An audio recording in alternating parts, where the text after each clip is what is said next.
ঠাকুর অবতীর্ণ হন ফাল্গুনী শুক্লা দ্বিতীয়া তিথিতে। দিনটি ছিল বুধবার। 1835 খ্রিস্টাব্দের কোনো এক সময় ক্ষুদিরাম চাটুর্যে মহাশয়ের মনে তীর্থ দর্শনের ইচ্ছা হয়। দরিদ্র ক্ষুদিরাম বলেন, প্রভু, আমি দরিদ্র, আমি কি পারবো আপনার সেবা করতে? সদ্যজাত শিশু হরকাতে হরকাতে উনুনের ভিতর ঢুকে গেছে। সেখানে তার সারা গায়ে ছাই লেগে যায়। এরপর যত বড় হলো তত তার ভাবে পড়া শুরু হলো। ঠাকুর তার বড় দাদার সাথে আসে কলকাতার দাপুটে রানী রাসমণির তৈরি দক্ষিণেশ্বরের মা ভবতারিণীর মন্দিরে। ভৈরবী মা ও তোতাপুরীর মতো পথপ্রদর্শক।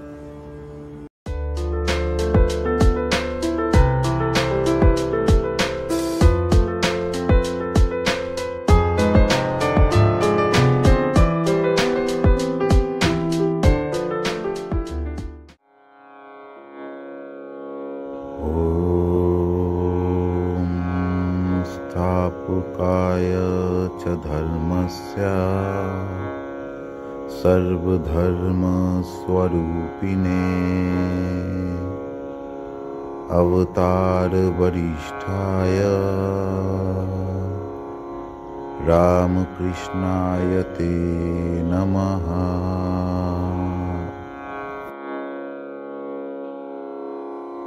आज প্রেমের ঠাকুর, প্রাণের ঠাকুর শ্রী শ্রী রামকৃষ্ণ পরমহংসদেবের জন্মতিথি। এবছর 17 ফাল্গুন 1431 এবং ইংরেজি 1 মার্চ 2025 অর্থাৎ আজ এই পবিত্র জন্মতিথি উদযাপিত হবে। ঠাকুর নিয়ে বিস্তারিত কিছু অন্য সময় বলবো। আজ নয় শুধুই অনুভূতি ও ঠাকুরের প্রতি সমর্পণভাবেই তুলে ধরছি। অর্থাৎ কামারপুকুরের দেড়ে গ্রামের সেই গদাধর কীভাবে শ্রীরামকৃষ্ণ পরমহংসদেব হলেন, সেই যাত্রাপথ এই সামান্য সময়ে তুলে ধরা একটু কঠিন। সমস্ত চেষ্টাই সমর্পিত রইল ঠাকুরের পাদপদ্মে। হুগলি জেলার কামারপুকুরের দেড়ে গ্রামে দরিদ্র সৎ ও নিষ্ঠাবান রঘুবীর ভক্ত এক ব্রাহ্মণ শ্রী ক্ষুদিরাম চট্টোপাধ্যায় ও তার স্ত্রী শ্রীমতী চন্দ্রামণি দেবীর জগৎ আলোকময় করতে ঠাকুর অবতীর্ণ হন ফাল্গুনী শুক্লা দ্বিতীয়া তিথিতে। দিনটি ছিল বুধবার। 1835 খ্রিস্টাব্দের কোনো এক সময় ক্ষুদিরাম চাটুর্যে মহাশয়ের মনে তীর্থ দর্শনের ইচ্ছা হয়। প্রথমে তিনি কাশীধামে গিয়ে পরে গয়াধামে এলেন। সেখানে তিনি ক্লান্ত হয়ে বিশ্রাম নিচ্ছিলেন। ঠিক এমন সময় হঠাৎ দিবাস্বপ্ন দেখলেন গদাধর রূপে ভগবান তার সামনে এসে বললেন, ক্ষুদিরাম, তোমার ভক্তিতে আমি প্রসন্ন হয়েছি। আমি পুত্র রূপে তোমার ঘরে অবতীর্ণ হয়ে তোমার সেবা গ্রহণ করতে চাই। দরিদ্র ক্ষুদিরাম বলেন, প্রভু, আমি দরিদ্র, আমি কি পারবো আপনার সেবা করতে? তখন সেই দিব্যস্বরূপ বলেন, ভয় নাই ক্ষুদিরাম, তুমি যা দেবে তাই আমি তৃপ্তির সাথে গ্রহণ করব, আর আপত্তি করো না।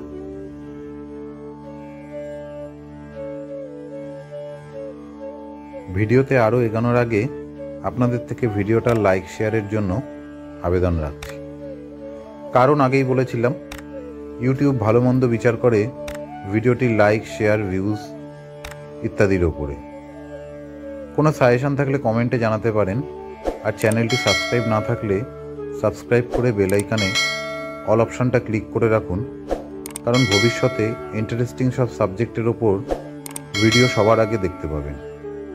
ফিরছি মূল ভিডিওতে। এদিকে কামারপুকুরে চন্দ্রামণি দেবীরও এক অলৌকিক দর্শন হলো। একদিন যোগীদের শিব মন্দিরের সামনে দাঁড়িয়ে ধনী কামারণীর সাথে কথা বলছেন। ঠিক এমন সময় দেখলেন সেই শিব মন্দিরে স্থিত শিবলিঙ্গের থেকে জ্যোতি বেরোচ্ছে। সেই জ্যোতিতে সারা মন্দির ভরে গেল, আর সেই জ্যোতি ঢেউয়ের আকারে তার দিকে ছুটে আসছে। ক্রমে ক্রমে সেই জ্যোতি প্রবল বেগে বায়ুর মতো তার শরীরে প্রবেশ করল এবং চন্দ্রাদেবী মূর্ছিত হয়ে পড়লেন। এদিকে ক্ষুদিরামও আনন্দে উদ্বেলিত হয়ে আসেন চন্দ্রাদেবীর কাছে এবং বলেন তিনি কি স্বপ্ন দেখেছেন সেই বিষয়ে। চন্দ্রাদেবীও ক্ষুদিরামকে বলেন শিব মন্দিরের ঘটনার কথা। এরপর ক্ষুদিরাম চন্দ্রাদেবীকে নিষেধ করেন সমস্ত দিব্য ঘটনাসমূহ কাউকে বলতে। এরপর দিন যায়, মাস যায়, আসে সেই দিন। রঘুবীরের পূজা ও সন্ধ্যাবেলার ভোগ হয়ে গেলে রাত্রে খাওয়া দাওয়া সেরে চন্দ্রাদেবী ও ধনী কামারণী এক ঘরে শুয়ে পড়লেন। শেষ রাত্রে চন্দ্রাদেবী অন্যরকম অনুভব করেন। তখন ধনীর সাহায্যে তাকে আতুর ঘরে নিয়ে যাওয়া হয়। কিছুক্ষণ পর সেই ক্ষণ আসে, জন্ম নেয় এক পুত্র সন্তান। ধনী দেখলেন সদ্যজাত শিশু হরকাতে হরকাতে উনুনের ভিতর ঢুকে গেছে। সেখানে তার সারা গায়ে ছাই লেগে যায়। সব পরিষ্কার করার পর দেখা গেল এক প্রিয়দর্শন বালক, যেন 6 মাসের ছেলের মতো বড়। ক্রমে সেই ছেলে একটু বড় হলে তার নাম রাখা হলো গদাধর। সবাই তাকে গদাই বলে ডাকত।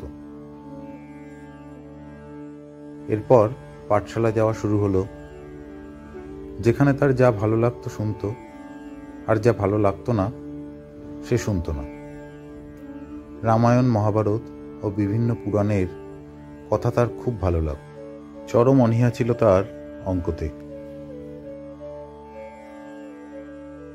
এরপর যত বড় হলো তত তার ভাবে পড়া শুরু হলো। বয়স তখন তার বছর 6। সময়টা জ্যৈষ্ঠ কি আষাঢ় মাস। মুড়ি খেতে খেতে মাঠের আলপথ দিয়ে হেঁটে যাচ্ছিলেন। এমন সময়ে এক ঝাঁক সাদা দুধের মতো বক কালো মেঘের কোল দিয়ে উড়ে যাচ্ছিল। এই অপূর্ব শোভা দেখতে দেখতে তার আর হুঁশ রইল না, পড়ে অজ্ঞান হয়ে গেলেন। তারপর লোকে দেখতে পেয়ে ধরাধরি করে বাড়ি নিয়ে যায়। জ্ঞান ফিরে গদাই বলে তার কোনো অসুখ করেনি। এটাই ছিল তার প্রথম ভাবাবেশ।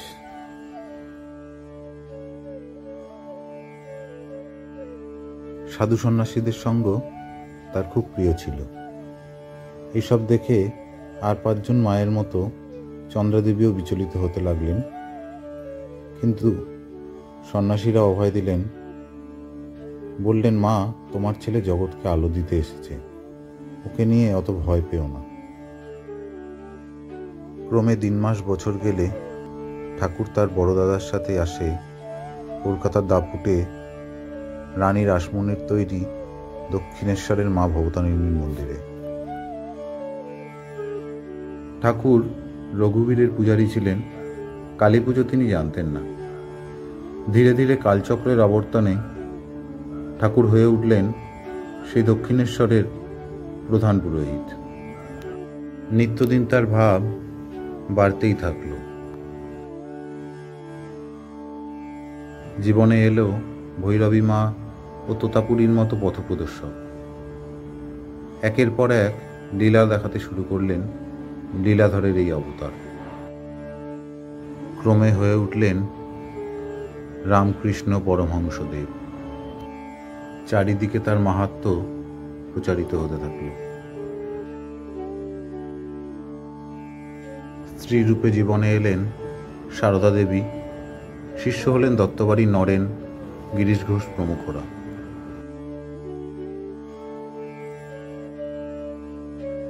ঠাকুর আমাদের অন্তরে অন্তরে সর্বদা বিরাজমান।